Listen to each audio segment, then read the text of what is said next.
चील को कितना नोचते और शेर कितना दोस्ते। उनकी आंखों में आग बहती है, सब पानी बहते।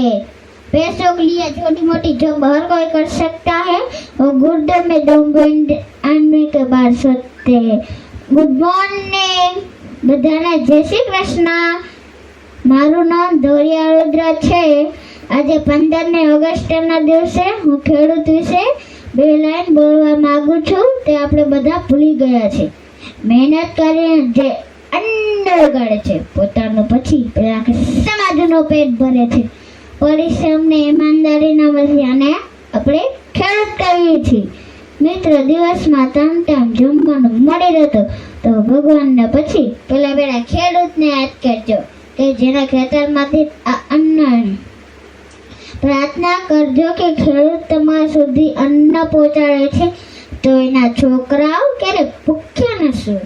પોતાની પરવા કર્યા વગર દિવસ રાત અન્ન ઉગાડે છે। ધન્ય છે આ ધરતીના પુત્રને જે હર ઘરમાં ખુશીઓ તલકાવે।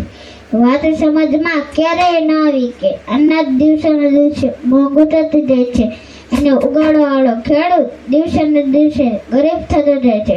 ભગવાનનો ન્યાય કેવો અજીબ છે। ખાવાવાળાને સુરક્ષા પડે, ખાવાવાળાને તકલીફમાં।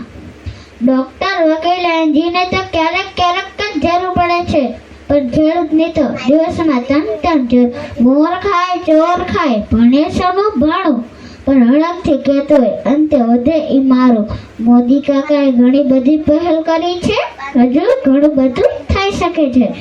માટે સંવેદના ભરી સમતોલ નીતિનો સમય પાકી ગયો છે કારણ કે ખેડૂત એટલે કોણ? જાણે ખેતીની જાન, જાણે ખેતરની જ્ઞાન, જાણે જૈવો કિસાન, જાણે ગામની ભૂકા। ચીર કે બહાદુર ખુદ દુશ્મન का सीने का, चीर के बहादुर खुद दुश्मन का सीने का। यही तो मजा है फौजियों के जीने का। शेर का पुत्र शेर ही जाने जाते हैं, शेर का पुत्र शेर ही जाने जाते हैं। लाखों के बीच फौजी में जाने जाते हैं।